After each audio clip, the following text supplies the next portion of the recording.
Manakambara ny tafika malagasy fa tsy hikipy na harenina na hikombombava manomboka izao hoy ny général de corps d'armée Demosthène Pekilasy ilay lehibe ny état-major ireo tafika teo anatrehany ireo tafika malagasy sy ny filohalindahy ary ireo mpikambany gouvernemanta izay notarihiny filohany fanavozana ny fiadidian'ny republika. Nambarany ihany koa fa firenena hiaraha mitantana ity fa tsy tompony na mangatakatiny ny tafika malagasy fa hanankolazaina manoloana izay zava-misy eto. Firenena hiaraha manana ity ka hiarahana manasoa, hiarahana mampandroso, hiarahana mibata ary hiarahana miahy. Tsy hanontona ny rafitra iraisam-pirenena na ny lalàna nefa izany fa hiaraha mitantana, hiarahana manongotra, hiarahana mibata ary hifanometanana amin'ny tompon'andraikitra amin'ny mpanao politika samihafa izay hitondra ity firenena ity ny tafika hoy ny général de corps d'armée Demosthène Pekilasy ilay lehibe ny état-major ireo tafika raha nandray fitenenana teny amin'ny fikonan-dohon'ny tafika malagasy. Ny zavanisy sy ny zavantranga tany ivelany kosa dia vehivavy sy folo taona no nisy nanolana.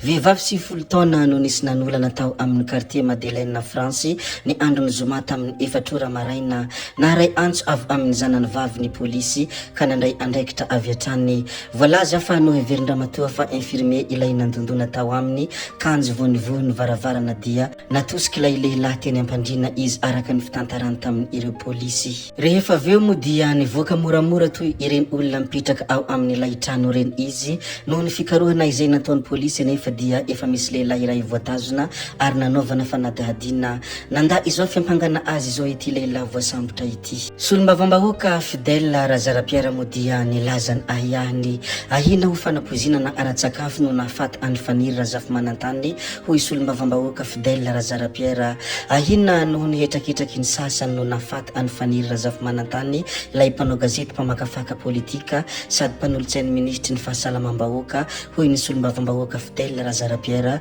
tao amin'ny fandaharana miara-manonja. Hoy Fidèle Razarapiera ny hoe olona tomady tsy narary tsy narofy no niara-niatrika asa tamiko nandritra ny fitokanana ny laboratoire tany Toamasina ny farany herinandro lasa teo hoy Fidèle Razarapiera ka izay no antony hipetrahany ahihahiny amin'ny resaka fanapozinana manoloana io fahafatesan'ny faniry razafy manantany io. Nitondra teny fampiononana ho an'ny ankaiky any faniry razafy manantany mo i Fidèle Razarapiera ilay solombavambahoakany Ambatondrazaka. Nisy ny fikasana hanaovana autopsie ny razana saingy nisy tamin'ny ireo fianakaviana no nandatsy nanaiky izany. Nisy tamin'ny ireo fianakaviana no tsy nanaiky ny hanaovana izany raha ny fanazavany solombavambahoaka Fidèle Razarapiera hatrany. Ndeha mo arantsika kely ny antsipriany mikasika izay ny teny sy ahiyah izay nataon'ny solombavambahoakany Ambatondrazaka nandritra ny fandaharana miara-manonja izay tanterahany. Mipetraka ny ahiyah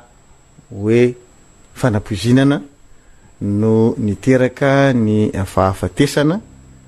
ary dia zay ihany koa no mbola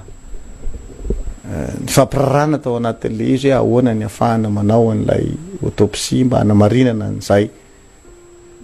fanapozinana izay nefa moa dia misy fankatoavana sy tsy fankatoavana ao anatin'le izy ary mety manarisarotra an'izay nefa ahafahana manamarina ny fampalalam-baovao ny mikasika an'izay fa dia mitondra ny teny fampiononana ho an'ny fianakaviany fa ny razafy manantany vady aman-janany ny ray taposy ny fianakaviany ray manontolo ao anatin'izao zavatra mitranga zao satria dia zavatra tsy nampoizina satria olona tsy narary tsy narofy ny sabotsy teo a zay no miverina tao anatin'ny masoko zany raha ohatra ka ny zavatra taty atao masina satria taty izy nandritra ny reny fitsidiana nataon'ny filohan'ny fanavozana ny republika ny Madagasikara ireny ny sabotsy izahay dia fitsidiana faharoa nataon'ny PRRM ny tao amin'ny hôpitaly kely satria dia nisy an'ilay laboratoire izahay raitra dia raitra any ministeran'ny fahasalamana voalohany amin'ny faritany eto Madagasikara manana an'izany laboratoire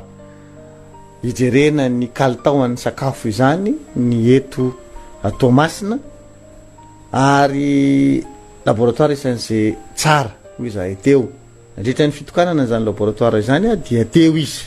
fa na le fomba fahafatesana aingana be ary dia mamany satria zaho tena miconfirme aminareo tsy narary tsy narofy izy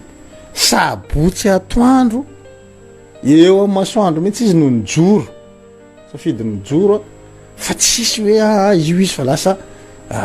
hoe nisy fiatraikany tany fahasalamana izy rehefa aveo tsisy tsy naheny mihitsy hoe ny rivan'iny de hoe ohatrany hoe tsy en forme zany ary izy mbola hoe mbola anao programma mbola nanasa ny tany kabinetra ny ministera ny fizantany hoe ndao hiaraka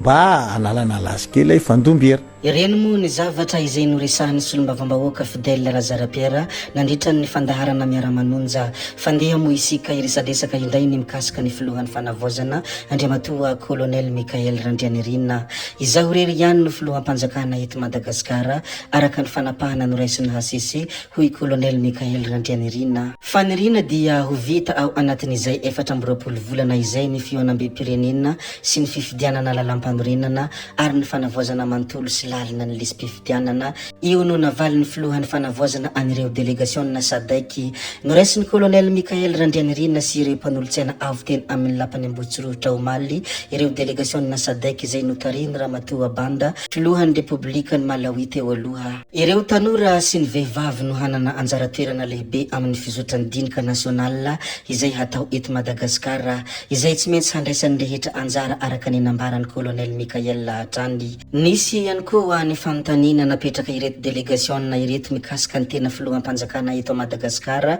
ka namaly i colonel Mikael Randrianirina fa izy rery ihany no filoham-panjakana eto Madagasikara araka ny fanapahana izay navoaka ny HCC. Ny amin'ny resaka toetrandro eto Madagasikara kosa dia ahazovahana ny oram-baratra ao anatin'ny 5 andro mitoetra eto Madagasikara ny zone de convergence intertropicale ka mampahazovahana ny oram-baratra indrindra amin'ny tapany avaratry ny nosy iny. Tangoron'oram-baratra roa no arahamaso ny iray ao amin'ny lakandranon'ny Mozambiki ary ny iray ao antsinanan'ny faritra Sava. Vinavinaina hiala tsikelikely ny morontsiraka ilay any Sava fa arahamaso ankaiky kosa ilay ao amin'ny lakandranon'ny Mozambika satria mety hanakorontana ny toetrany andro hoy ny meteo Madagasikara raha nilaza ny mikasika ity toetrandro ity. Na hisy rivodoza na tsia dia hitohy ny rotsakorana matevina mandritra n'ity herinandro ity ary mety ho hatrany 100 mm isaka ny 4 ora any amin'ny faritra sasany raha ny fampitam-baovao mikasika ity toetrandro eto Madagasikara ity. Ho faranantsika tanteraka moa ity video anankiray ity ry tompoko vavy sy tompoko lahy koa dia ny amara-paranantsika azy moa dia